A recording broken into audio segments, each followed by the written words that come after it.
Hey, what's up, everybody? Welcome to episode number 118 here on season 1. Today we are diving into, should I invest into rising ETFs?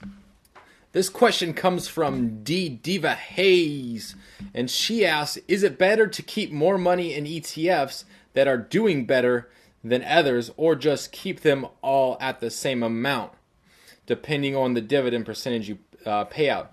I have 9, and they all started at $10, and Defending America is crushing it over Roll with Buffett's and Delicious Dividends. My account is set to aggressive, and I've received dividends in the last 2 to 3 weeks since I've had an account.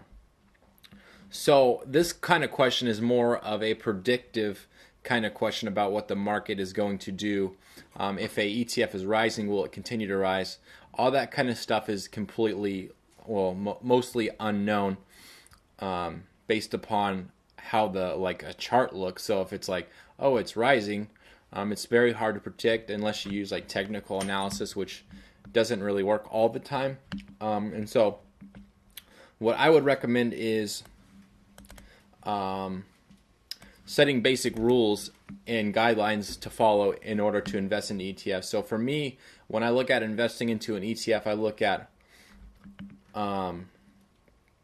first of all, what companies are in that ETF. So whether if it's like a tech ETF, like does it have Apple, Microsoft, those companies, or does it have like companies that I've never heard of?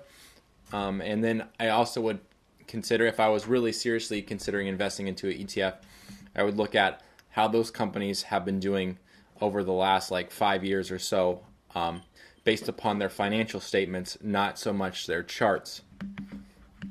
And then I would also look at how successful those companies are, and then how the certain sector is doing. So say it's like a tech company, or say it's actually like a gas and oil ETF. How is the gas and oil industry doing as a whole over the last year or so?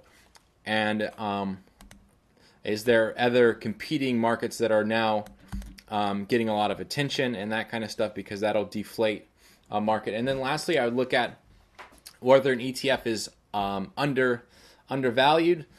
Basically means that it's trading at a price to share ratio that is it shouldn't be trading at, basically. So like Apple, I think, is way overvalued right now, and so it's probably not a safe bet to buy Apple. But there's other ETFs, I think, there was one Equifax or whatever. They just had their recent scandal, so they went quite a bit down from where they were. So that stock may have been undervalued to a lot of people, and so they bought it. And obviously the market had determined that it was, and it went from $92 now up to about, I think, $115 or something like that. So pretty good gain there if you would have caught that.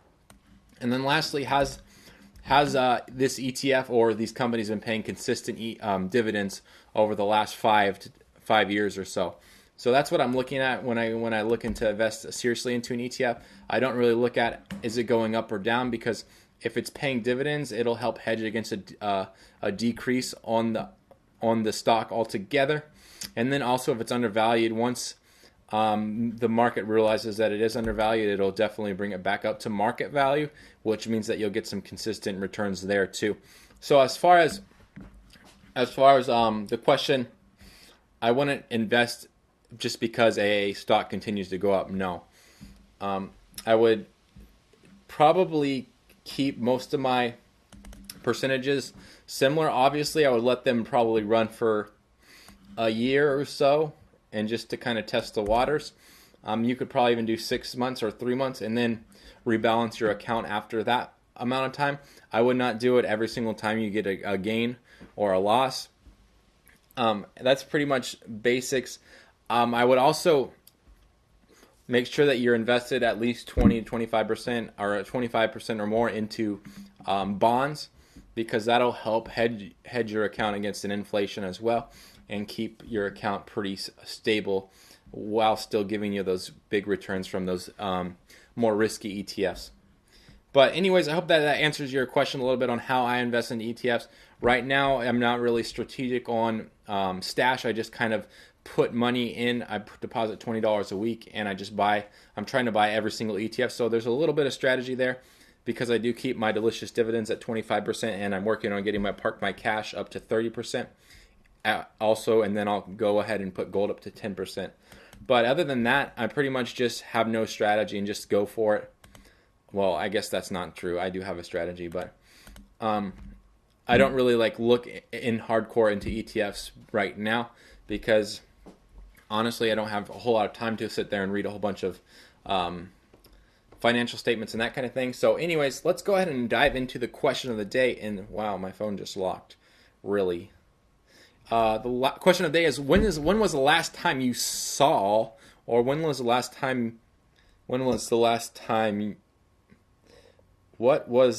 film you saw? The last film I saw probably I think it was Avatar. I think we watched it at our house. I don't think I went to the movie. I haven't been to the movies in a long time. So I think that the last actual film that I saw was the Avatar. I absolutely love it. Me and my wife and son, I think we popped popcorn and sat there and watched it on Blu-ray. And yeah, he actually really enjoyed it. I think it's a really good, phenomenal movie. But anyways, if you guys have any questions regarding Stash, Acorns, or Robinhood, as well as general investing advice, business, Etsy, or coaching, feel free to post those down below, and I will get them on the next episode.